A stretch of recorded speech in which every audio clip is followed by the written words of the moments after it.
Welcome students.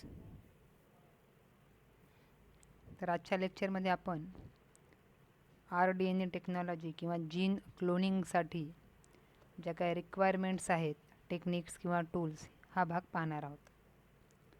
Basic requirements for RDNA technology are different instruments और devices are used and biological tools.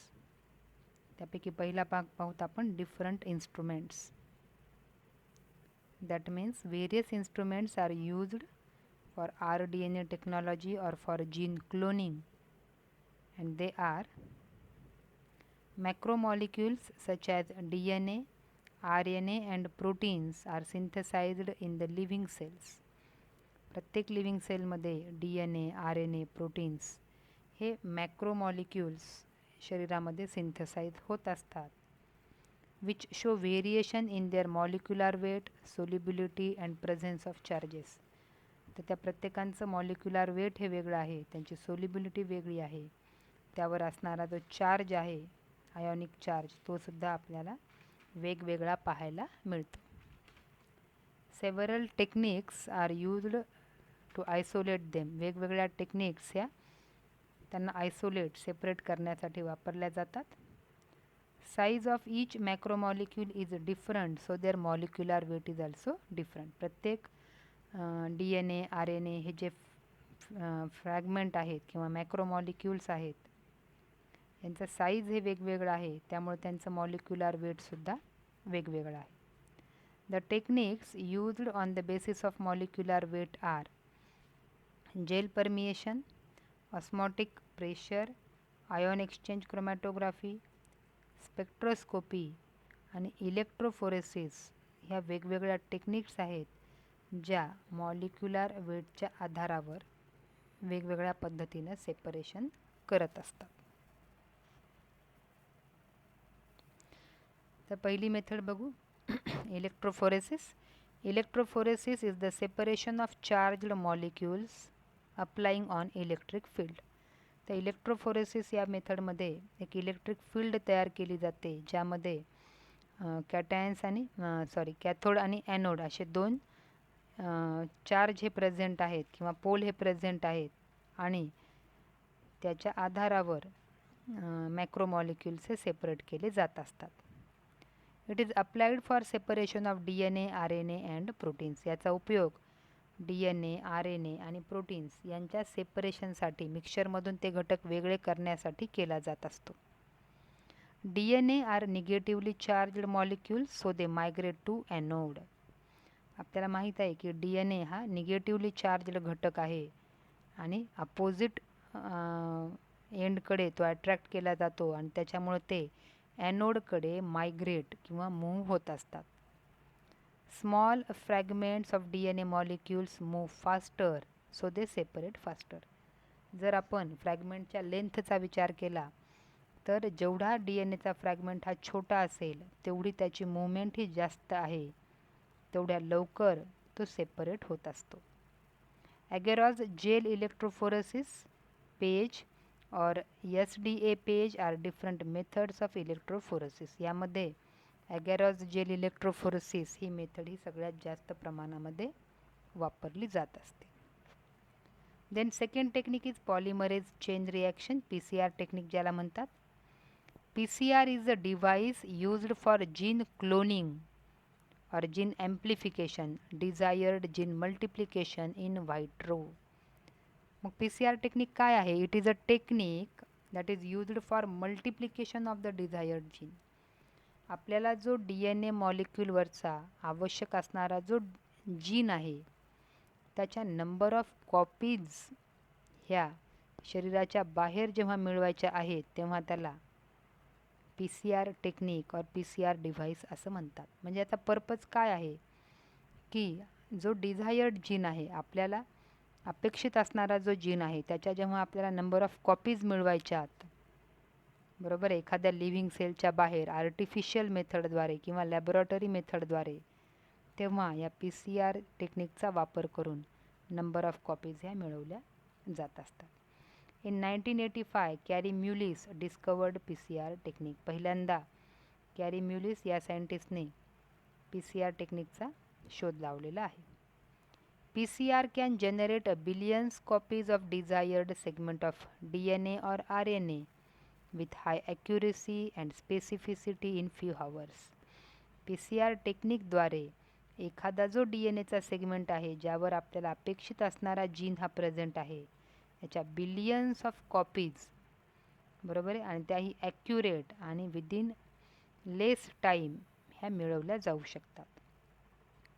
It involves automatic thermal cycles for denaturation and renaturation of double standard DNA.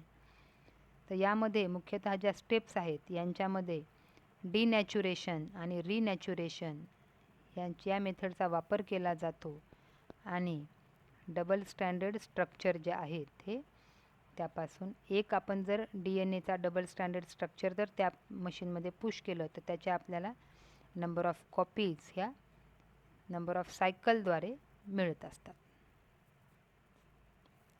The device required for PCR is called a thermal सायक्लर.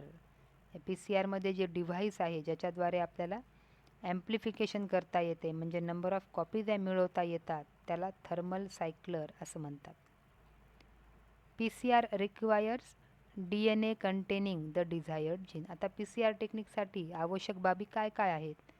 तर पहिलं महत्त्वाचं आहे एक DNA segment लागतो ज्यावर आपला desired gene हा present आहे म्हणजे ज्याच्या आपल्याला मल्टिपल कॉपीज मिळवायच्या आहेत. Then several molecules of 4 deoxyribonucleoside triphosphates. आता DNAचा स्ट्रँड तयार करायचा म्हणजे नंबर ऑफ न्यूक्लियोटाइड्स हे त्या ठिकाणी लागणार आहेत. तर मग PCR टेक्निकमध्ये सुद्धा अनेक सेव्हरल मॉलिक्युल्स जे आहेत हे 4 प्रकारचे डिऑक्सिरायबोन्यूक्लियोटाइड्स जे आहेत म्हणजे deoxyribo adenine triphosphate, guanine triphosphate, then cytosine triphosphate हे जे आहेत तर असे 4 प्रकारचे न्यूक्लियोसाइड्स हे त्या ठिकाणी प्रेझेंट असणं आवश्यक आहे. Excess of 2 primer molecules, 2 primer हे आवश्यक आहेत. Then heat stable enzyme DNA polymerase.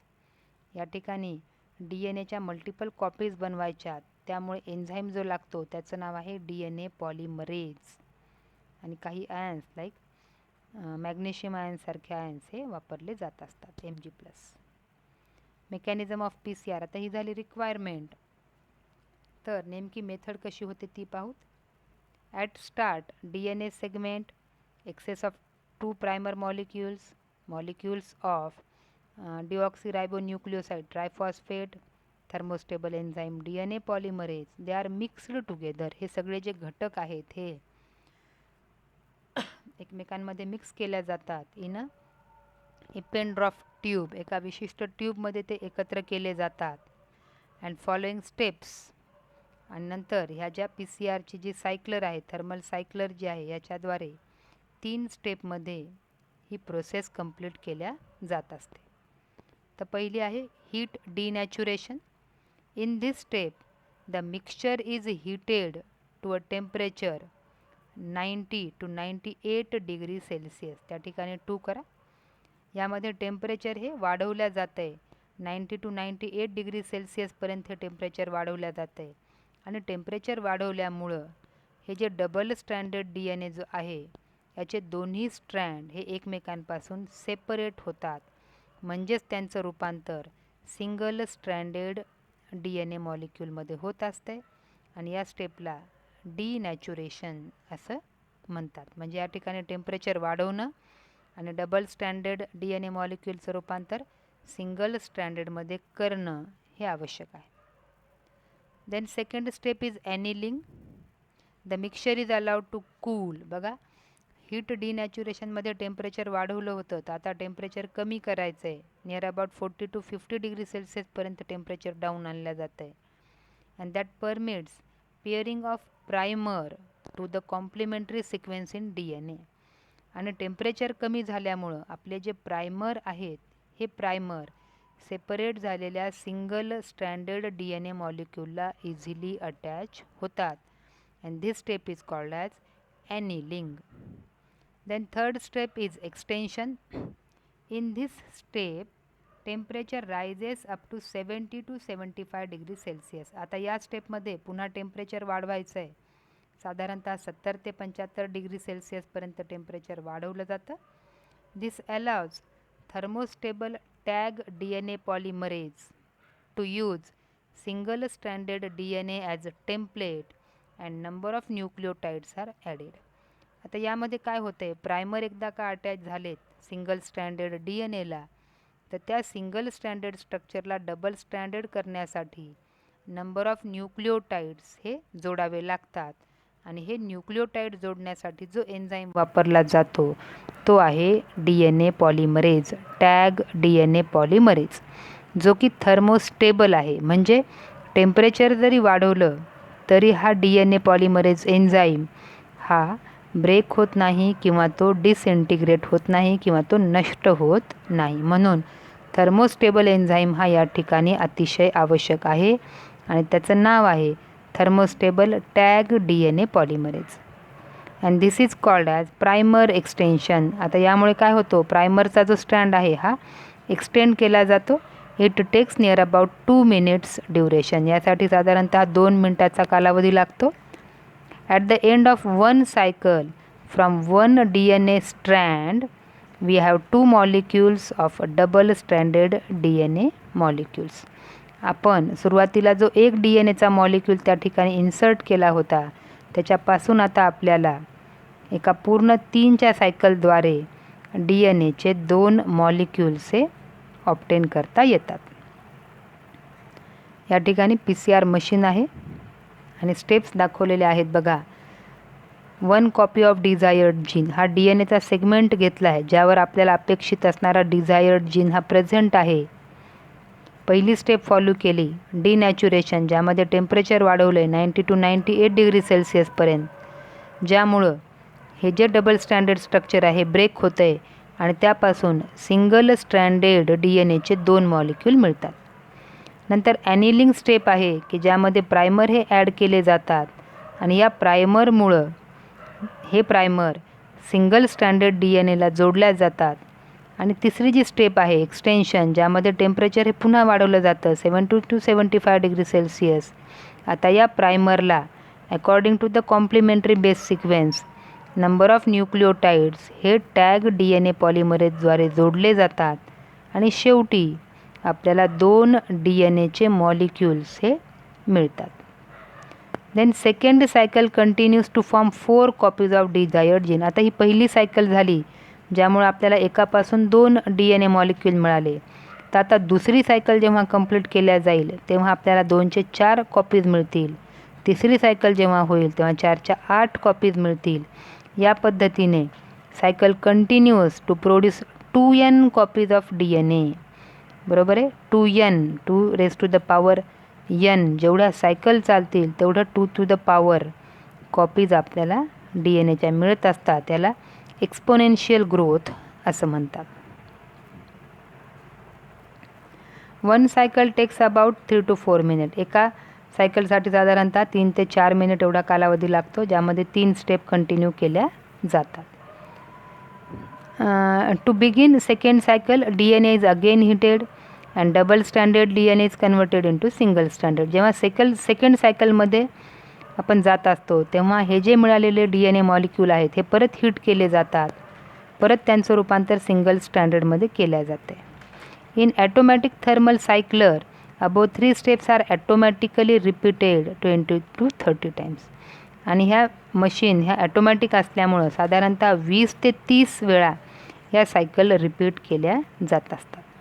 दस at the end of n cycle, जेव्हा अशा पद्धतीने n नंबर ऑफ सायकल्स होतील तेव्हा आपल्याला 2 to the power n एवढ्या DNAच्या कॉपीज ह्या मिळतात, ज्याला एक्सपोनेन्शियल ग्रोथ असं म्हणतात. जर 3 सायकल झाल्या तर 2 to the power 3 म्हणजे 8 DNAचे सेगमेंट हे मिळत असतात. Once desired number of cycle is completed the amplified DNA segment is purified by gel electrophoresis. मग PCR टेक्निकद्वारे या पद्धतीने आपल्याला नंबर ऑफ DNAचे सेगमेंट हे मिळालेले आहेत. आता यांना सेपरेट करण्यासाठी जेल इलेक्ट्रोफोरेसिसचा वापर हा केला जात असतो. After its sequencing, the amplified DNA segment can be inserted into cloning vector. एकदा का तो DNAचा सेगमेंट सेपरेट झाला तर त्यानंतर तो अपेक्षित असणारा जो DNAचा सेगमेंट आहे हा आपल्या क्लोनिंग व्हेक्टरमध्ये, ज्याच्यामध्ये आपल्याला त्याच्या नंबर ऑफ कॉपीज इन्सर्ट करायच्या होत्या, त्यामध्ये तो इन्सर्ट केला जातो. Desired gene can also be obtain from gene library. बऱ्याच वेळा अपेक्षित असणारा जो जीन आहे हा जीन लायब्ररीमधून मिळवला जात असतो. So this is all about the PCR technique. PCR टेक्निकचा शोध कॅरी म्युलिस यांनी लावला. What is the purpose? To obtain number of copies of desired DNA segment. त्यानंतर त्याच्या रिक्वायरमेंट्स काय काय आहेत त्या आपण पाहिल्या. 3 step, heat denaturation, annealing and extension. अशा 3 स्टेपद्वारे एका DNAच्या सेगमेंटपासून आपल्याला DNAचे 2 मॉलिक्यूल किंवा नंबर ऑफ सायकलद्वारे आपल्याला billions of copies of DNA ह्या मिळत असतात. So here are some questions, solve them. Go through lecture and thank you.